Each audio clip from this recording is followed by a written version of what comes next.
by Declan BogueLUNCHTIME August 4, 2001, the Dublin team bus wings down the N75 into Liberty Square in Thurles, where they were due to face Kerry in the All-Ireland quarter-final. Johnny Magee's senses are assaulted by the greatest concentration of blue-shirted dubs he's ever seen, outside of Croke Park, and the place erupted. He recalls now, his voice warmly recalling the memory. It was. I'm not joking, there were lads on the bus, including myself, that the hairs were standing on the back of the neck and there were a few tears. There were fellas that were experienced guys on that team bus that never experienced anything like that before.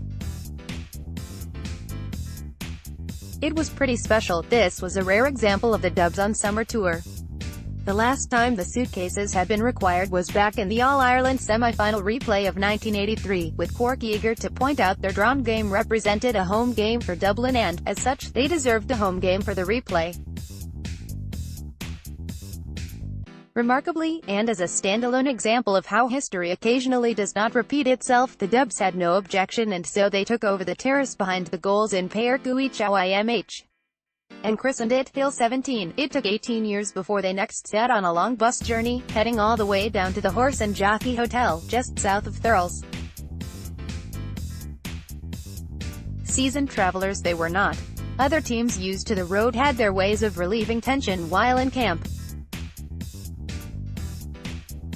At the time, RTE had just begun broadcasting bingo on the television on a Saturday night, and it must have been quite a sight for the Thurles locals to see 24 track-suited Dublin footballers landing into the shop to purchase bingo cards, before they all crammed into the one room to play tally bingo, called out by the famous drag queen, Shirley Temple Bar.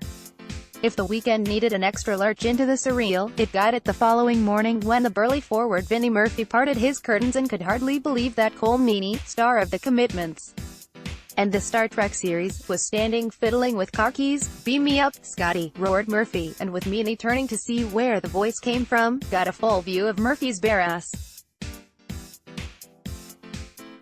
When the Dublin team bus makes its way across the border on the Moy Bridge through Aughnacloy today, it will be their first time playing championship football in the north. It's only the 6th time they have played championship outside of Leinster. The last time they played in Ulster was against Kerry in 2003, getting home by 2 goals. At that stage, some of the players they had were the boys you were watching on the Sunday game, week in, week out. They had a bit of celebrity about them, recalls Derry's Conleith Gilligan, who came on as a sub that day to Mark Magee. Because he wasn't starting, his slight detachment led him to notice things. In the Derry warm-up shots, the Dublin fans stationed on the Aduffy terrace would cheer wildly the shots that went over, and let out an agonized "oh oh oh oh oh oh h h h h h h" for the ones that tailed wide. There was chanting. Michael Conlon was the Derry goalkeeper, and when he went to take his first kick out he was met with a serenading of "the Derry keeper, the Derry keeper, the Derry keeper is going bald. The Derry keeper is going bald." The targeting of players. It was probably the first time I heard Derry players targeted and verbally abused from sets of supporters singing, says Gilligan. It was the first time I had heard it at a Gaelic match, and to be honest, it was funny because it wasn't aimed at you, but I would imagine it was very difficult for players to deal with that. Never seen that before. I can remember Big Jeffrey McGonigal getting grief over his weight at the time.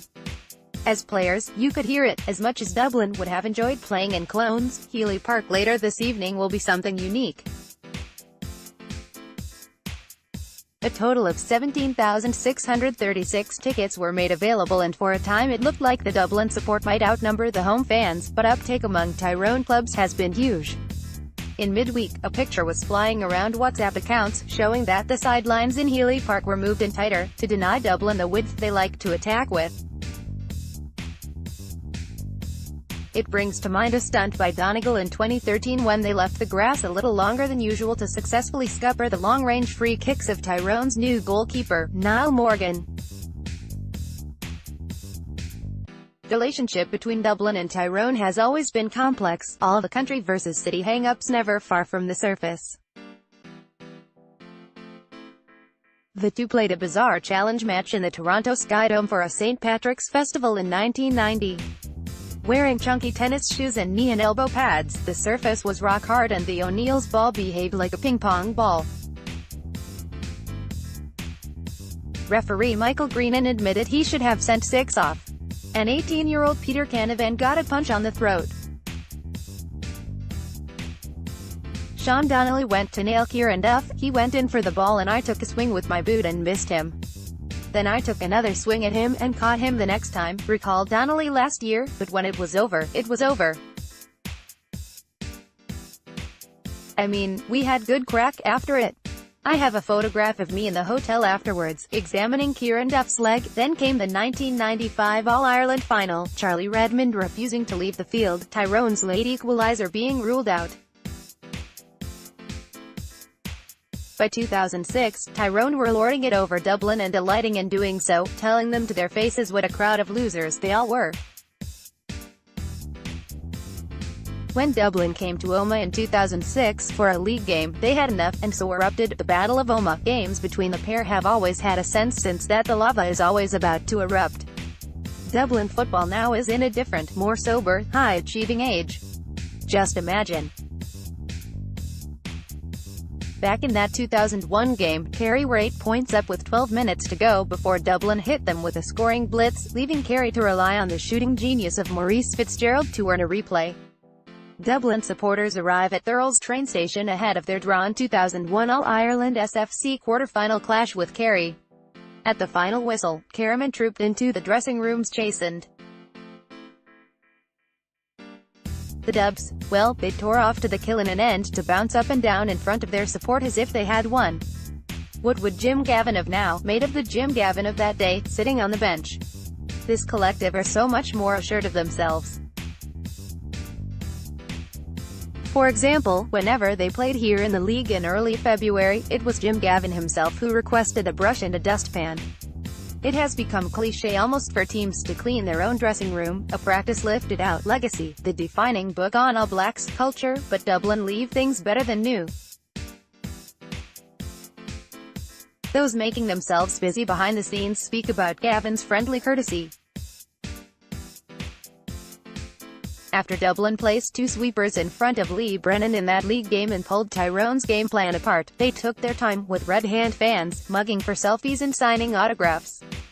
Star defender Philly McMahon made his way to Carrickmore and delivered a passionate speech about the dangers of drugs in the local Patrician Hall, hosted by a sports collective in the town. While the Dubs have disarmed Tyrone people in general, Mickey Hart will not like the feeling of being patronized in their own home. All week long, hosting the game has felt like a Super Bowl event for those in Omagh St Enda's, the proprietors of Healy Park. On Monday, a representative from Sky TV and Nemeton Production Company examined the grounds. Working out the coordinates and angles of the sun, they decided to build the studio looking from the Killybrack Road end down towards the Gortin Road. On Thursday, the first scaffolding tower was erected. The scale of the operation is serious. In terms of numbers, RTE or BBC cannot compare. I want anything up to 11 cameras in action, whereas the others require no more than 4. They have asked for 60 people to be accredited, up from their rivals who might take 25 at a push. Sky will have 5 statisticians alone working in the ground. They will be using a super slow-motion camera on the sideline that requires extra light, so no matter what the weather, the floodlights will be turned on at halftime. Capacity is set at 17,636. This is the biggest demand since the Dublin match last year and far superior to any other match. We never would have had a match outside Croke Park that had this demand for tickets, says Omagh St Enda's secretary, Conor Sally. In last year's All-Ireland semi-final, the energy in the crowd evaporated once Con O'Callaghan's shimmy put Ronan McNamee on the floor and space opened up for his goal. Tyrone's challenge was killed in an instant. It finished with 16 points between the sides. Mickey Hart has had it rammed down his throat at every opportunity since by his critics. Only 8 players that started that game will start this one.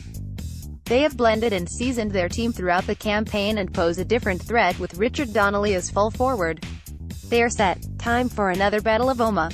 On the road again 2018 Leinster quarter-final Dublin 4-25 Wicklow 1-11 Amore Park 2017 Leinster quarter-final Dublin 0-19 Carlow 0-7 Amore Park 2016 Leinster quarter-final Dublin 2-21 Louth 2-10 Nowlan Park 2006 Leinster quarter-final Longford 0-13 Dublin 1-12 Pearse Park. 2004 All-Ireland Round 3 qualifier Dublin 1-17 Longford 0-11 Amore Park. 2004 All-Ireland Round 2 qualifier Leitrim 1-4 Dublin 0-13 Páirc Sean McDiarmid. 2004 All-Ireland Round 1 qualifier Dublin 3-24 London 0-6 Parnell Park.